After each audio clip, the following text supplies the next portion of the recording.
became like, I didn't really like open up to people. You know, I did not want people to see me as like the kid who was struggling, because that's not like what you're told to do as, you know, a young man. You're supposed to like hide your emotions, and you know, that mentality is what I had. And I think I suffered more from that, just because, you know, if you don't open up, nobody's going to find out, and then you're ultimately on your own, and it's not where you want to be.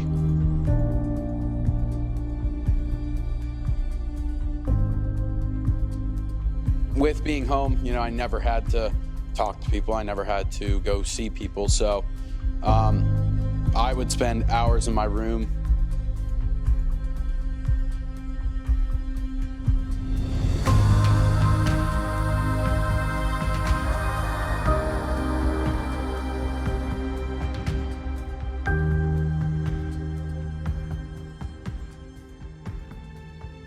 Miles is one of the most funniest type of person I know. Firstly, he's also super empathetic though. He has a really large heart, which I think makes him super kind to anyone that's around him and everyone he meets. And just from the way he treats his friends and family, I know that he's a really loyal person and I can trust him with just about anything. Miles was a big boy from the beginning. His grandmother would tell you that he had muscles at birth. He looked like a 3-month-old. Always a very bubbly, chatty, smiley little boy. I'd say Miles is passionate, funny, lovable, just a guy that you can easily get close with and easily like have a laugh with. He's someone that always seems like he's doing all right, and you know, he makes your day just a little bit better by giving you a laugh or giving you a hug or whatever he does. It's great to have him around. This happy-go-lucky kid. I mean, kind of did what I wanted. I was always pretty funny. I had a lot of fun. I could make fun easy, so that's how I would describe myself. A vivid memory for me of Miles, anytime he was issued sports equipment, he would, and whether it was football or lacrosse, he would put the helmet on and like drive home in the car wearing the helmet. We have so many pictures of him, you know, just sitting there with a helmet on, because he was so excited to have equipment. I would say when I think of sports and Miles, I think of the ultimate teammate. Playing time isn't really the source for Miles. It's the camaraderie. It's the relationships with the coaches. It's the relationships with his teammates. Just being a part of. He, from an early age, always loved to be part of a group and was always very positive. I think one of my earliest memories was when Miles was a hockey goalie and they probably lost seriously 20-0. And he came out of the locker room and said, "Mom, that was the best game ever." And I was like, okay, that works. He just super bubbly, super positive, and just cheers everybody on. I'm Miles Kaplan.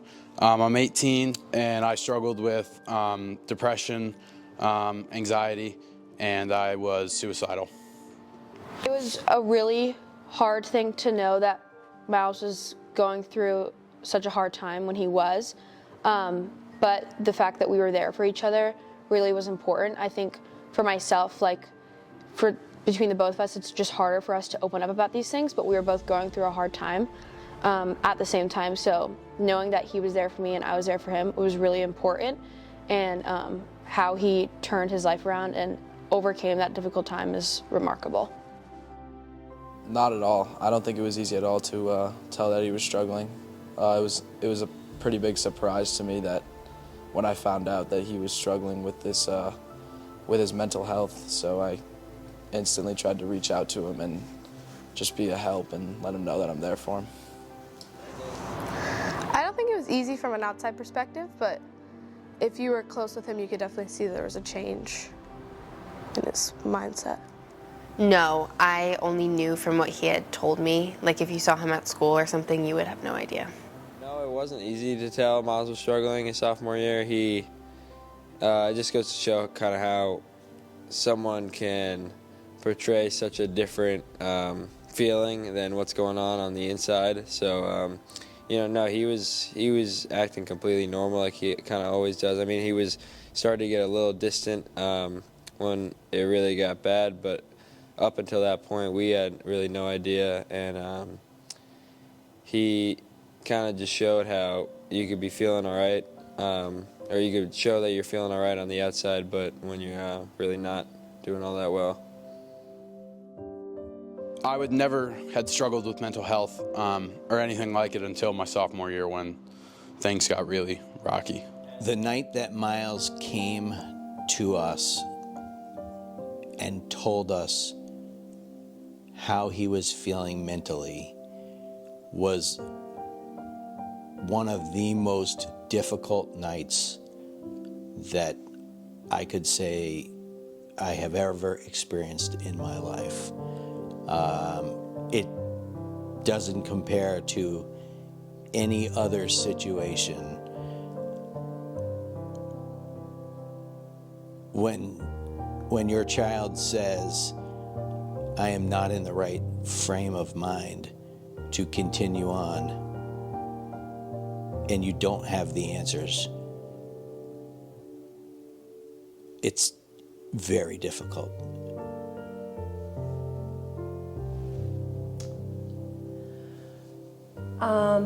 I guess for me, thinking about, when Miles was contemplating, suicide and ending his life, I guess for me, we just jumped up and took action. It's really when I think about, what if we didn't take it seriously? What if we didn't, get him the help that he needed right away? Where would we be today? There's nothing in the world that can prepare you for it, but I think there is just something that comes over you, or came over us, that was like, we need to jump up and do something now. That hurt me a lot to hear that he wanted to, or he was thinking about committing suicide. It was a big shock to me. That was the last thing that I would expect from a guy like Miles, a big, energetic guy. But when I heard that, it was, I instantly reached out, let him know that I'm there for him, always will be. Been a good friend since 5th grade, so it's close to 10 years of being friends, so. It made me really sad, and I felt helpless, kind of, because I didn't know what to do, and it just makes you sad when you see your friend like that, and there's not much you can do. It's a shock. It kind of feels surreal because you think everything's all right, everyone's doing okay until you hear something like that. You kind of take a step back and you're like, wow, okay, let's figure out a way to handle this. It was not easy to let my parents know. I lived in the basement at the time, so the stairs go up, and then there's a landing. So I went up the stairs to go tell them. I found myself sitting at the landing for 5 minutes, questioning if I should even go up. Will this make me look soft? A lot of second guessing my decision to open up. I ended up going up the next couple stairs, turned around, went back up. That happened a couple times, and then I opened the door and I just started crying. I couldn't do it. And then seeing my parents get that way, you know, really fucked me up. You know, but that was the feeling of safety. Did we know that Miles was struggling with a mental health issue his sophomore year? Do we know that he was having a hard time with, you know, hockey? We did. Did we know the depth and the magnitude of it?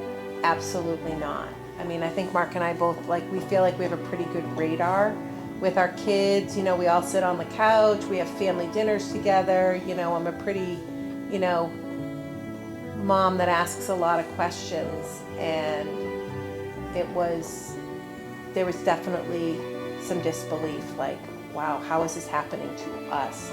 How is this happening to our kid? And more was revealed when we ultimately had some psychiatric testing done, and it was pretty telling that he was really, really, really good at masking it. And I will tell you that the worst thing that any educator or administrator can say to a parent is, Miles looks great today. Looks like he's really doing well. And my response to them would be, are there days that you dress up and show up even when you don't want to? He was the master of it. And that's the scariest part of this whole situation. One of the biggest things for me was that I've never seen my dad cry until I opened up to him. So never seeing like a male figure that shows their emotions was difficult for me, you know, so I would not show them.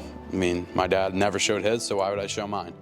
That was a big thing for me. And then, you know, actually opening up to them and seeing the emotion and the care for me, you know, was an overwhelming feeling of like joy and then like safety, you know, that there was going to be this light at the end of this dark tunnel, and that there was people to support me.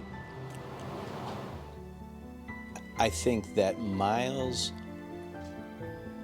always identified big, strong guys don't show emotion. And that definitely caused him to bottle up lots of emotion. And the fact that I was emotional at that moment definitely helped him identify that it is okay. And I'm grateful that he sees that and understands that it is okay to show emotion and will continue to do so, and make sure that he spreads that word that it is okay to show emotion no matter who you are. I wouldn't say it was super easy to tell that he was struggling, but it was definitely visible that something was going wrong because he plays goalie, so the starting spot, he wasn't having this starting spot. Took a pretty big toll on him when found out that he wasn't going to be starting or when he was leaving the team. So hockey was a huge fabric of our life. You know, I certainly, my growing up involved hockey being a huge component of my life. Did we set out sites for our kids to play hockey? No. Truthfully, how Miles got involved with hockey is it was winter. He was active. We rented a pair of skis. We got him a pair of ice hockey skates. He ultimately loved the ice skating versus the skiing, and that's where it started. It was, I mean, sophomore year, we had an exchange student, and one of the reasons we had such interest in him was that he had a common thread, which was hockey. So that was the second year that Jacob was living with us. So it was my upbringing, our family's really livelihood. You know, if we weren't watching a hockey game, we were watching our kids play hockey. My husband played hockey. And when that changed for us, there was a void. There was a big void. And a lot of that started just as a protective element for Miles. He had a hard time going to rinks, watching hockey. It was like the whole passion deflated. And so we were really mindful of that. I mean, today he can sit on the couch and watch a game. He's not crazy about going to rinks. He will, but it's not his first choice. My freshman year of hockey wasn't like the greatest. I mean, I was a backup, so it wasn't like I had a huge role. And then my sophomore year, there was a bigger role.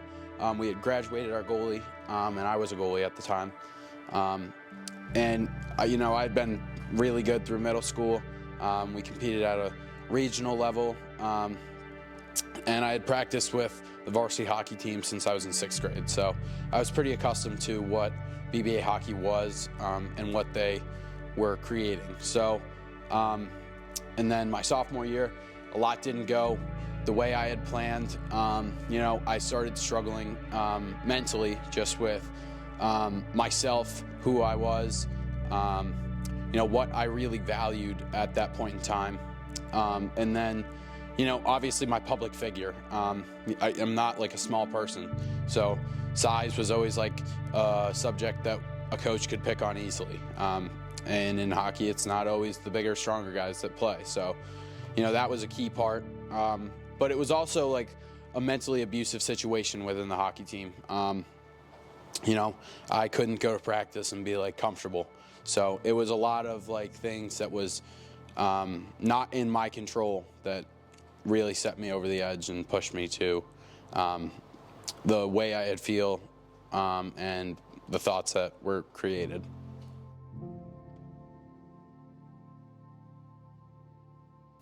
When Miles was an active hockey player, obviously his room was adorned with hockey paraphernalia. And the night he came to us and expressed how he was feeling, we stripped every piece of paraphernalia from his room. He couldn't even bear to be around any of those memories. And in turn, I spent nights sleeping in his room, obviously for cause for concern, but for comfort. Walking away from hockey was not easy. It was like losing like what you loved. Hockey was so special to me. Beyond like me actually playing, like it was like a way that I connected with my dad, like a way I connected with my uncles. It was like hockey was the gateway to our family. So it was like losing a family member. And at the time, my brother stopped playing a year prior to me. So, the fact that it was out of our family was really sad. And hard to comprehend because, it was my life. So, Miles is a great communicator, and I think that was the piece that was so shocking to us, that why hadn't he told us? And since then, he has been very open within his immediate family with his feelings and very vulnerable.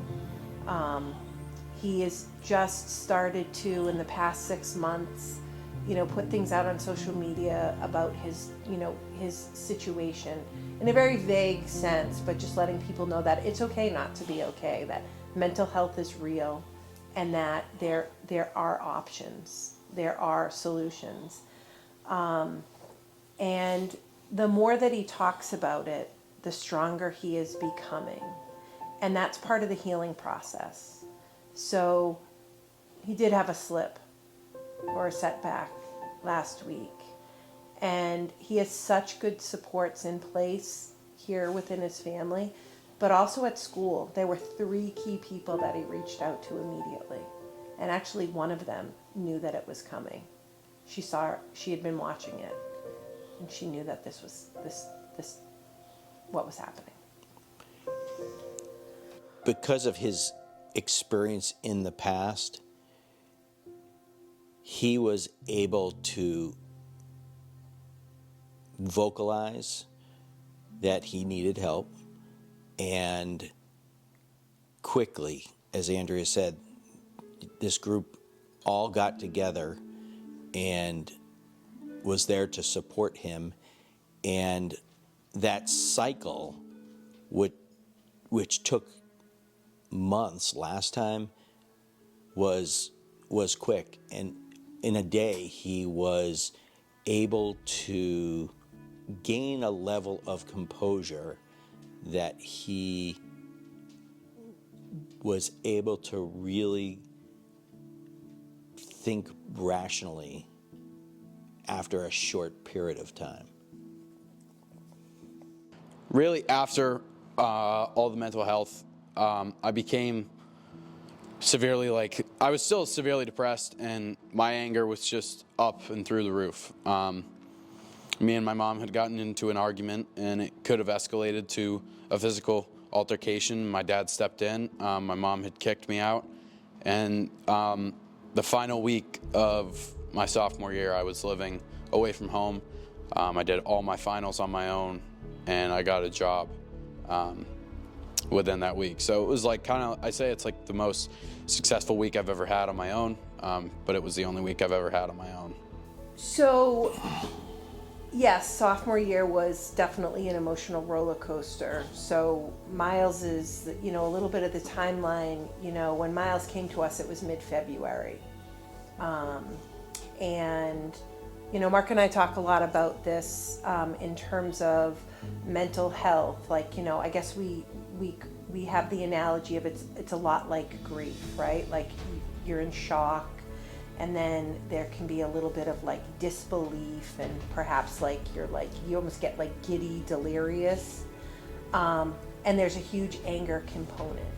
So we were seeing, even with mental health counselors that were working with Miles, there was still a component that he wasn't able to express, and that was the anger. So we were really cautious how we approached Miles with certain things, but I'm certainly not parent of the year, and I have my threshold too, and so it came to a point where Miles, being as big as he is and as strong as he is, was showing some real physical aggression towards me, and that's wasn't the best solution.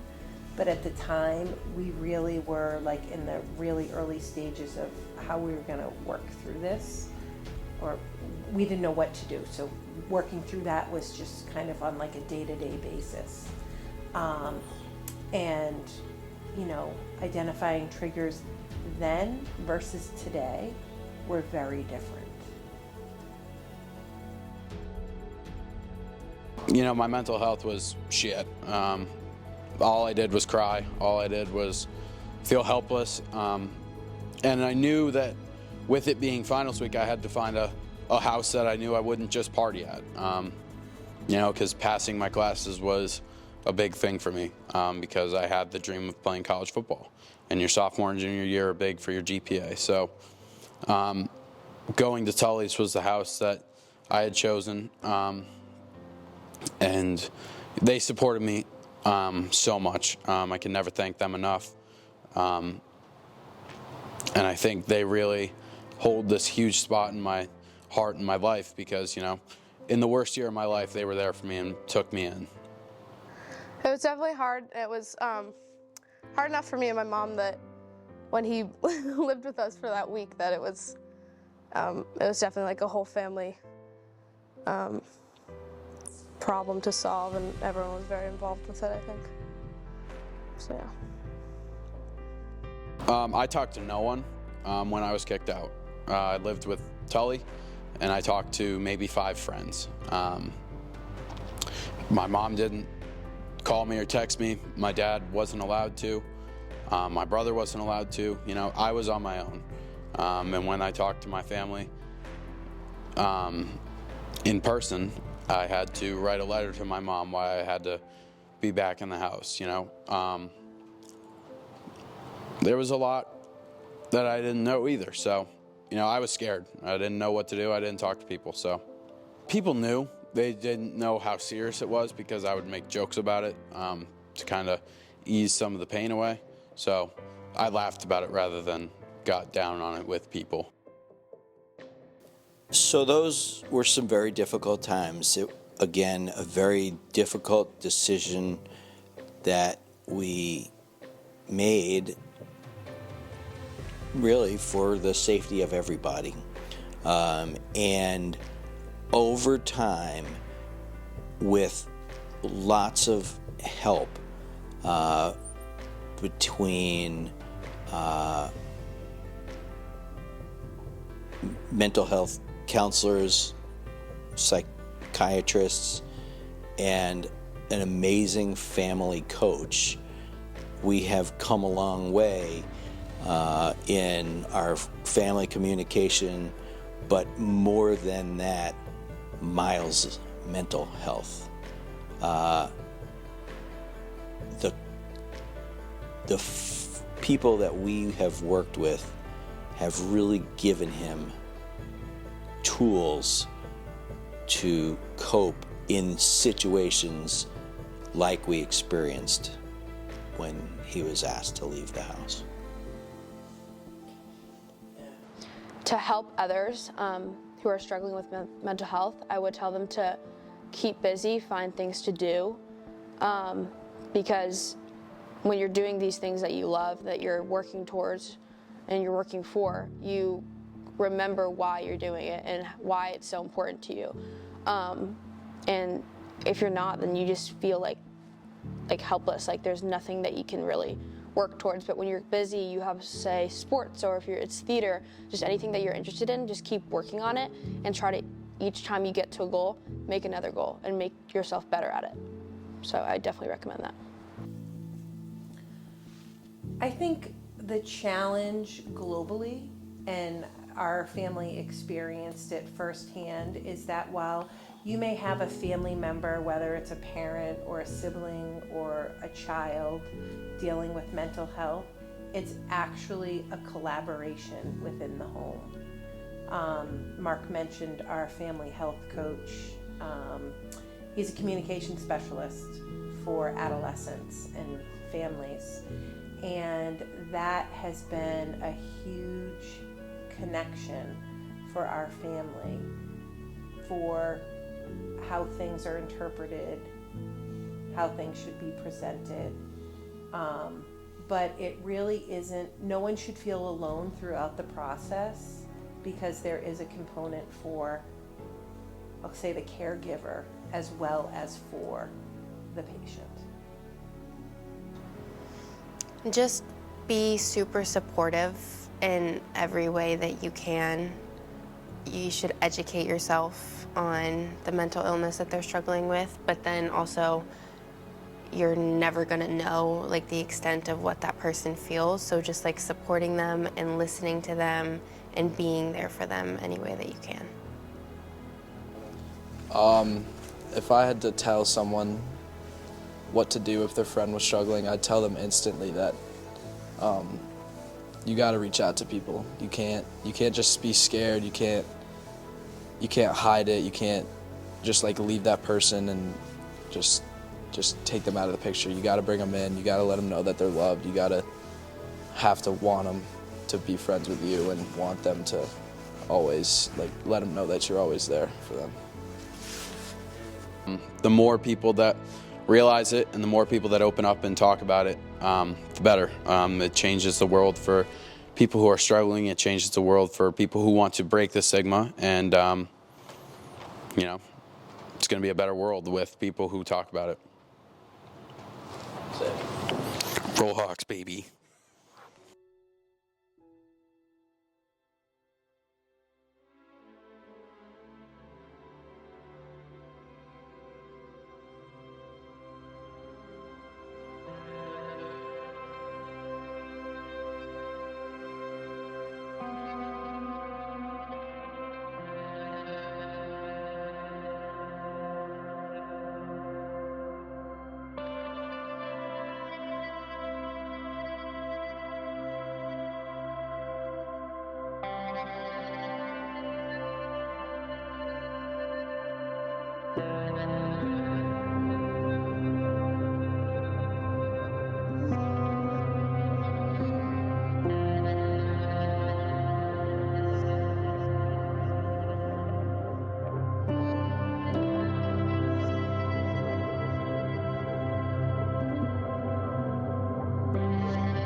got fear of what comes after.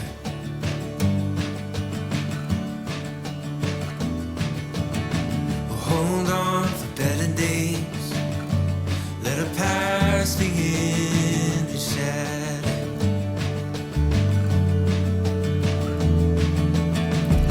Days like these, we can see the way to live out a new chapter.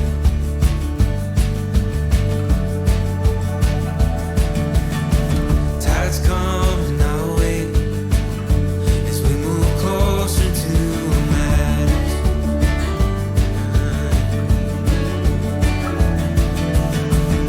Times like these, they come and go, so let